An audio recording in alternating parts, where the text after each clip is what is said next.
Fire Emblem, the series that has you paying $9.49 a month so you can pay $4.99 for yet another Lyn costume. Like, why would I? Just take my money. Fire Emblem is a series that has grown in popularity for quite a bit, and has only continued growing. Awakening was the game that truly lit the fire in the series once more, but it was definitely the release of Three Houses that got excitement for this series to extreme levels. Three Houses was such an enjoyable game, not just because of the tactical combat, but the gameplay elements with Garreg Mach, the story, the characters, the fishing! It was a game that got so many things right, and truly made it one of the best games on the Nintendo Switch. On the other hand, there was another Fire Emblem game on the Switch, being Fire Emblem Warriors. If you're aware of the Warriors games on the Switch, you know they are a hack-and-slash style game with characters fighting off hundreds of thousands of enemies with some bosses added in the mix, and Fire Emblem was in on this. In my opinion, it was an alright game. Combat-wise, I do like some hack-and-slash games, so fighting enemies here was pretty enjoyable. However, it was kind of an average experience for me. Overall, it didn't really catch my interest. Like, yeah, it was cool to see past characters come back for this game, but now, you know, Fire Emblem Heroes exists. And they also came back for Colgate-chan's adventures after a 1,000-year nap. But what happens if you were to mix the worlds of Three Houses with the gameplay of Warriors? Well, that's what this video is all about, because Nintendo released another Warriors game, but in a similar fashion to how Age of Calamity was based on the world of the continuing story of Breath of the Wild. This game is based off the world of Three Houses as an alternate telling of the story, which, if you know me and my thoughts on certain games with alternate tellings, this is already off to a bad start. But let's have a look at Fire Emblem Three Hopes and see what it has in store, how it lives up to the other Warriors games, and if this is a game worth picking up even if you haven't played Three Houses yet. Now, the game starts out just as any other JRPG should, with a good old-fashioned war. It's about the same intensity as the scene from the start of Three Houses, with chaos literally everywhere along with a few familiar faces in and around the battlefield. But that's enough war, because it's time to be like true people of society who wake up in the morning and just go on with their miserable lives. Ugh, finally. Come on, Sunshine, up and at 'em. Introducing the main character, Shez, who in the first 5 seconds has said more than Byleth did in the entirety of Three Houses. Basically, he's a mercenary group full of a bunch of NPC-looking dudes when one day he is informed that another group of mercenaries are headed their way in preparation for battle. I mean, it shouldn't be too bad. MC always wins. Plus, it's just a small group led by... No, it's not him.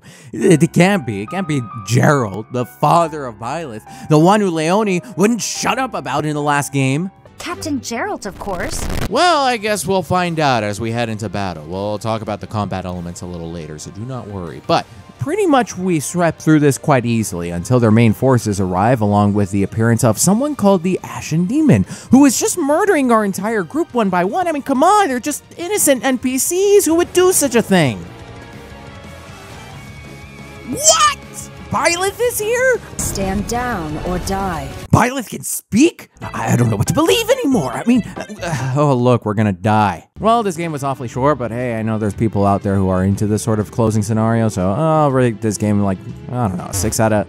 The cycle of this world. I will not allow it to perish with you.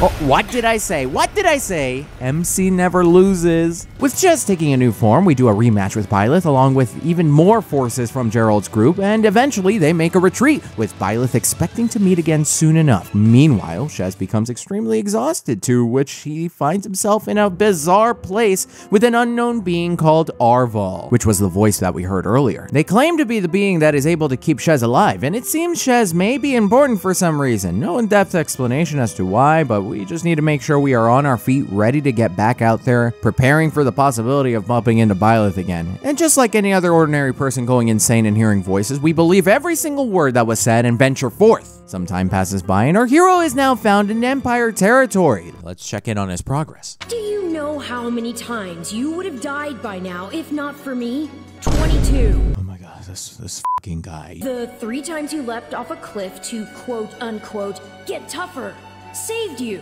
You jumped off a cliff 3 times? This guy jumped off a cliff once, practically died, and told himself, fuck it, I'm gonna do it again? I miss Byleth. Stop plowing ahead, Claude. You're going to get us lost. Oh shit, we have company. And it's familiar company, being the 3 house leaders of Garreg Mach, the Imperial Princess Edelgard, the Crown Prince Dimitri, and the heir to the Alliance, Claude. Yes, once again, they found themselves in another sticky situation, being hunted down by bandits. somehow the same bandits as before. However, instead of being like Byleth and deciding to help out of the kindness of our heart, we're here for the profits. I know these guys have money and I need to buy 6 more copies of Xenoblade Chronicles 3. I mean, what a fucking good game that is. So we fight the thieves and, well, of course we come out victorious because, come on, I need my money, man. Hello there, house leaders. Hello, brave mercenary. Oh, for f***'s sake. Oh, I forgot about this guy. And guess what? He's the one who invites us to stay at their camp for the night, and Claude says we should accept it because they don't have the pocket change to pay me. So basically, he lied. Oh, whatever. It's not like we'll find Gerald's crew anytime soon, so might as well just take up on their offer. After all, if I don't finish my assigned tasks, I'm mission the point. Oh no. I'm starting to think Shez had a point with the whole cliff jumping thing. Eventually, we arrive at the camp where all the students from Garrick Mach are located. We obviously need to chat with Alois and the 3 house leaders about our money, but we are also given the chance to get to know the other students. I've had enough. Look, it started off pretty well. I mean, we were talking to the best characters like Lysithea and Marianne, but then I was eventually reminded of Lawrence's haircut. I just need to say, get me out of here, please. Perhaps you might consider changing your mind and accompanying us to Garrick Mach Monastery instead. Looks like Alois and the Knights made the church look bad for what happened with the students earlier, so he wants to assure us that we're gonna stay quiet about the incident while giving us a big stack of cash courtesy of the church itself. Oh yeah, all of a sudden your problem's my fucking problem. Oh, whatever. I mean, going to Garrick Mach is gonna take us in the opposite direction of where we really wanted to go, but it feels like we don't really have a choice. I'd say you saved my bacon, but that would be utterly... No! The next day, we arrive at Garrick Mach, and we're presented in front of some very big faces of the Church of Saros. And what do you know? They have a deal for I mean, at this rate, they'll just be offering me sponsorship deals for Flane's Fishing Friends, offering 30% off new memberships. That's a free one for you guys. Unfortunately, the offer isn't a sponsorship deal. It's not even the professor gig. The offer is to be a student of the Officers Academy. In other words, education. We accept the offer, and because of the circumstances, we get to choose which class we would like to join, which, okay. That's all right, yeah, sure. Just like before, it's between the Black Eagles, the Blue Lions, and the Golden Deer, with each group having a different story. And unlike my first run with 3 houses, I decided to go with the Golden Deer instead of the Black Eagles. Now, my reason could be because the Golden Deer is my favorite group of characters in the game, but the honest truth is that I wanted to have proper reinforcements for the moment we inevitably battled the Death Knight. Anyways, we are now officially part of the Golden Deer, but that's not the only change, as it seems Yuritsa is now going to be the professor for the Golden Deer. So they had a professor job and they didn't give it to me. Oh, that's great. Why am I complaining? What? Maybe he's not even that bad. We're leaving. Everyone, follow me. What? Why did he just leave? He's been doing this all week. Pathetic. What happened to all these people? Dead by my hand. What? He just left to stab some random people by himself. I mean, like, sure, we murder folks on the daily, rated T stuff and all, but at least let me get some EXP points from it. And what's with the mysterious fortress in the middle of nowhere? How did nobody notice this and think, hey, maybe we should go investigate? I've been interrupted. In there? There's no cause for concern. I see no signs of life. My grandpa told me empty forts have ghosts in them. Ghosts?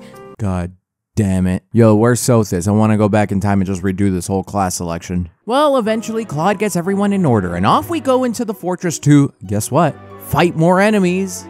Yay! But this is good, because now I can give you an actual taste of the combat. As stated earlier, Three Hopes is a hack-and-slash warriors game where you go around slashing through all the enemies that get in your way. But before the battle can begin, there are some preparations that need to be made. For starters, you must select which characters you would like to participate in the battle and where their starting positions should be. Some battles will only allow a small number of fighters to join, others, usually being the main bosses, may require a large selection, and there are even battles that enforce a specific condition to be met in order for the battle to occur. Now it's up to you to decide who to bring to the battle, but the war map will give you an idea idea as to who you should bring. On the map, it'll display where the main enemy leaders, such as the stronghold captains, are located, but it'll also display whether the character you have chosen will be able to handle going up against the enemy. Blue icons on the map mean that the character will have an advantage against those enemies, while the red icons mean the opposite. And if you have an icon with a double arrow, it means that the character will either have a huge advantage if it's blue, or a huge disadvantage if it's red. Just from the war map itself, there's quite a bit of tactics involved, and you will have to return to the war map during the battle to make even more decisions, such as deciding where you want your characters to go or fight during the battle. Sometimes you'll want them rushing into an enemy base to take them out, and other times you will want them to return back and defend an allied stronghold from an enemy attack. Now I know what you're thinking, plans, tactics, what is this, a fucking Fire Emblem game? And I promise there's more than tactics to this game, I swear. There's plenty of slashing and slicing enemies to satisfy that button mashing itch of yours, which you really should go get checked out. Some enemy attack combos can be done, and characters also have combat arts, which are special attacks based on the weapon that the character is holding, which may have some special abilities aside from just being another attack. Each character possesses a different weapon, and that weapon is dependent on their class. From sword wielders to axe throwers, there are plenty of classes to choose, each with different advantages and disadvantages. There are some character-specific classes, but similar to Three Houses, you can mix and match some of the classes to get some interesting and fun combinations. My personal favorite classes are any of the tome classes, not just because it provides magic spells for combat, but because your weapon is a book. And book are such powerful weapons. No, I'm not talking about the power of knowledge, though still powerful. I mean the book itself. Have you never seen the way Kyo Fujibayashi throws a book? There is no surviving such a projectile. Now, continuing our adventure, we made it to the depths of the base, where some interesting things happened. First off, we found Monica in here, but not this Monica who killed Geralt, who honestly could have come in handy earlier, but the real Monica who attended the academy but was kidnapped. And how do we know it's the real deal? Because Kronya shows up as well. Yeah, you know Kronya. The lady that's about to murder you. Well, never mind. That was way too easy. Oh, come on! Yeah, I forgot to mention that there are various types of enemies, and sometimes they just happen to be these demonic beasts, which were also in the Three Houses game, and taking them down was quite similar to that game. Basically, the diamond next to their health indicates how many shields you'll have to go through before you can knock it out. Knock it out? What is this, Pokemon? But the key to these battles is to use a weapon that the beast is weak to, not only to deal more damage, but also so you can use your weapon skills to obliterate the shields faster. But at last, with the beast defeated and Kronya just gone, we were successful in defeating the enemies and even saving one life in the process. We report to Aloise and all swell that ends swell. anyways, now the group is trying to piece everything we know together, which ends up being pointless because Monica knew the entire time that she was kidnapped by Tomas the librarian. It's always the f***ing librarian. Well, only one thing left to do. FBI, open up!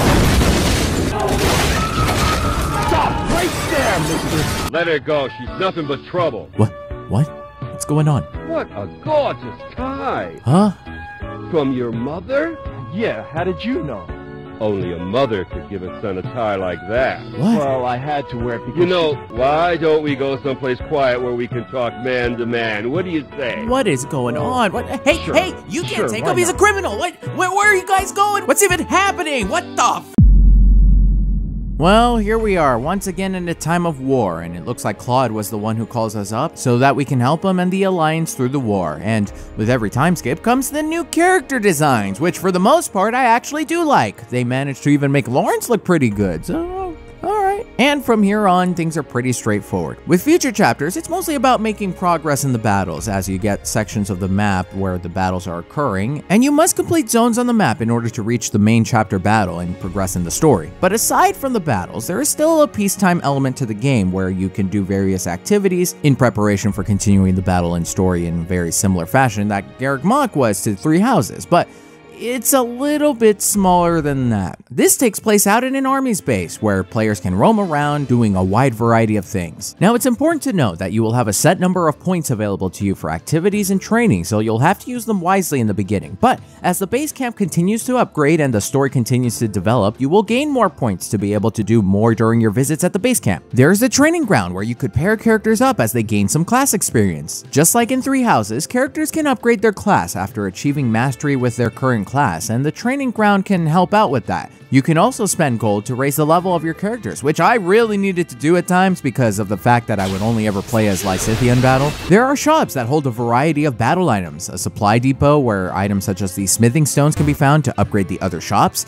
the armorer selling low-end weapons, the blacksmith who helps forge and repair weapons, the battalion guild for hiring NPCs so they could actually do something in their lives other than just standing around and getting murdered, and Anna makes a return with her secret shop. If you encounter her in the main map, she will take her goods to the base camp to sell. Here is where you will find seals, which are needed to upgrade and change classes, as well as other rare boosting items. And of course, the beloved interactions with characters makes a return. You can cook again, you can go on an expedition, and good lord, it's sunny today! Yes, in contrast to having some tea and snacks in Three Houses, Three Hopes allows you to go on these expeditions with characters, which in reality is just some text telling me to roleplay going on a stroll and sitting somewhere just to relax with the character I'm with, who, I mean, I guess they did bring tea. Anyways, these conversations have the characters we're interacting with make some sort of statement, and our response determines if the expedition was a success or a total flop. I follow Captain Gerald. Use whatever means necessary to win. One final thing about these expeditions is that if you hold a perfect conversation, the observe feature makes a return so that you can do what any normal person does with a friend, just stare at them from different angles. Someone please break this awkwardness. The character support interactions where two characters interact with each other does make a return as well. There may be much fewer support interactions compared to Three Houses, but quality over quantity, as they say. And I mean, look how Shez and Lysithea are doing. They're just enjoying a nice conversation. Lysithea. And the same goes for you too. For a kid, you're amazing at what you do. Excuse me? Who is a kid? Huh? Well, you are. Nope, moving on, because it's time to bring it all together and look at the game overall. Well, let's begin with the concern everybody has when they hear about a new Warriors game on the Switch. How does it look?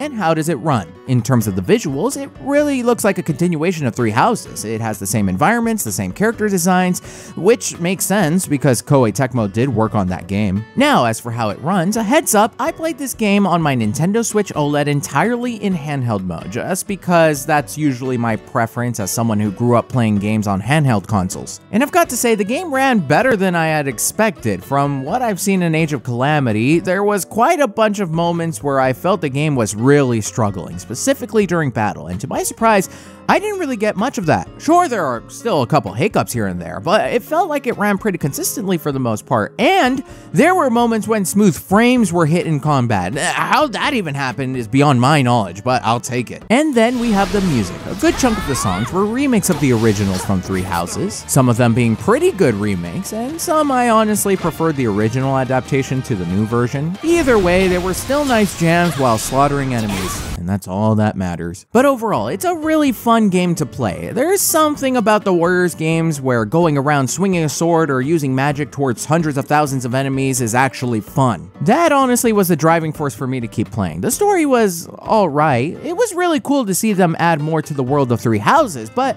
I got to a point where the story was feeling a little mediocre and I just really wanted to get back out there and fight more enemies. If you've never played Three Houses and are considering jumping right into Three Hopes, I wouldn't exactly stop you. It's not like the game is unplayable or too hard to understand if you didn't go through Three Houses. It introduces and explains some of the themes again, so you don't really get lost. The only reason I wouldn't say, oh yes, absolutely play this no matter what, is because you would be missing out on some incredible story from Three Houses itself. And this game does give you a different perspective if you have the knowledge of the events of Three Houses compared to if you've never played it. So come on, just play Three Houses, give it a chance. But for me at least, it was a fun experience. It was still a really nice feeling to be able to go through another adventure with the characters I truly appreciated.